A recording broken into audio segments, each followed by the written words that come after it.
Hello my all friends, welcome back to my channel and new video. তো তোমরা সবাই কেমন আছো? আশা করি অনেক ভালো আছো, আর তোমাদের ভালোবাসায় তো আমিও অনেক অনেক ভালো আছি। তো সকাল সকাল ঘুম থেকে উঠে পড়লাম। আর আমার সকাল মানে তোমরা অনেকেই হয়তো জানো 8টা থেকে 9টা।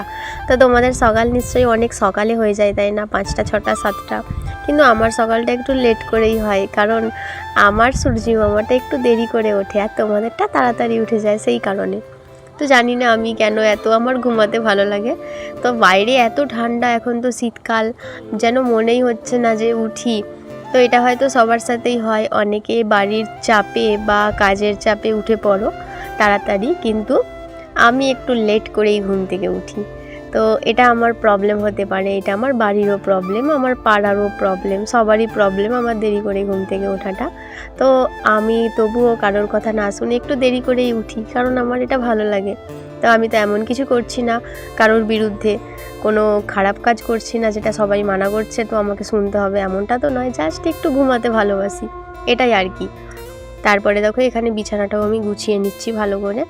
আর কি বলবো, এত পরিমাণে ঠান্ডা পড়েছে, তারপরেও তো আমাদের পুকুরের পাশে বাড়ি, আর বাড়ির মধ্যেও তো মেঝেতে টাইলস লাগানো আছে, সেই জন্য তো আরও একটু বেশিই ঠান্ডা লাগে। আর যাদের মাটির বাড়ি তাদেরও তো আরও ঠান্ডা লাগবে, মানে ঠান্ডাটা সবাইরই লাগে বলতে গেলে, প্রচুর পরিমাণে ঠান্ডা পড়েছে। তারপরে এখানে বিছানা গোছাতে গোছাতে দেখো মা এদিকে ডাক দিয়ে বলল যে মাছ এসেছে, কাকুর থেকে মাছ নিয়ে নে। তো আমি এখন মাছ নিতে যাচ্ছি, আর গিয়ে দেখো দেখলাম 2 রকমের মাছ নিয়ে আসছে কাকু। একটা হচ্ছে ভোলা মাছ, আর একটা হচ্ছে এটা কি মাছ অতটা আমার ঠিক মনে নেই, এটা কি একটা মাছ আমি ঠিক বুঝতে পারছি না। তারপরে দেখো মাছ এখানে তো কাকু দিয়ে দিয়েছে। আর বিড়ালগুলোকে দেখো, মানে এদেরও তো প্রাণ আছে বলো, এদেরকে তো খিদে তো এদেরও পায়। তো কাকুর কাছে বসে আছে আর কাকু দেখো মাছ কাটছে।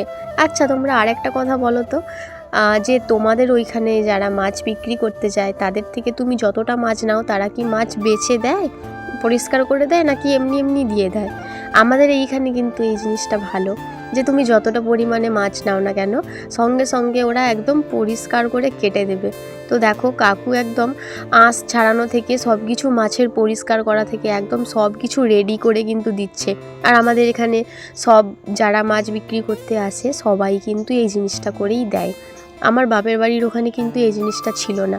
তো আমি এখানে 100 টাকা মতো মাছ নিয়েছি, কত হবে সেটা ঠিক জানি না।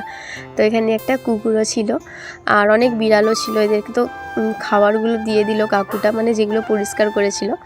আর মাছটা দেখো কত সুন্দর করে কেটে দিল, যেটা মানে আমাদের মতো মেয়েরাও হয়তো এত তাড়াতাড়ি করে পারে না। মাছটা দেখো পরিষ্কার করে দিয়ে দিয়েছে। আর ওরা তো বঁটি নিয়ে আসে না, যাদের বাড়িতে মাছ নেবে তাদের বঁটি নিয়ে পরিষ্কার করে দেয়। আর বঁটিটা এখন আমি পরিষ্কার করে ধুয়ে নেব।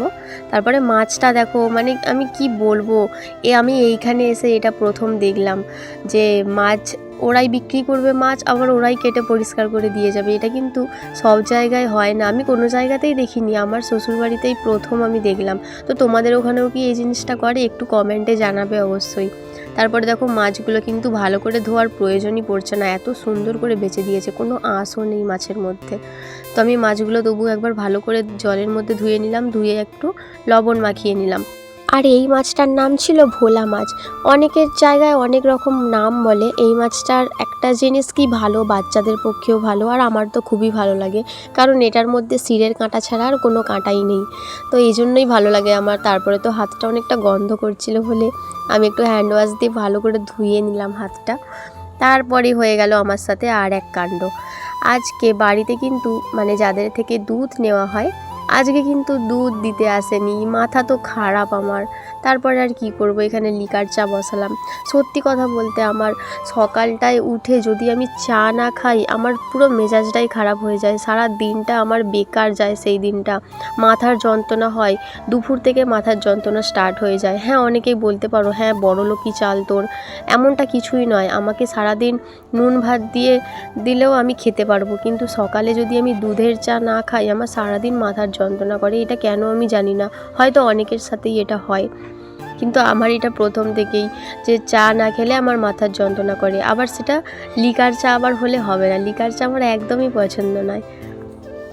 তারপরে এখানে দেখো আমি ব্রাশটাও করে নিচ্ছি চাটা বসিয়ে। আর আবহাওয়াটা দেখো, কোনো রোদ নেই, এখন তো বাজে 9টা, তারপরেও কোনো রোদ নেই, একদম পুরো মেঘলা আকাশ, আর কুয়াশায় তো কোনো দিক দেখাই যাচ্ছে না ঠিক করে।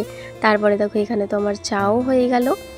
আর চাটা দেখে তো আমার মাথা খারাপ হয়ে গেছে, মাথার যন্ত্রণা করছে আরও বেশি।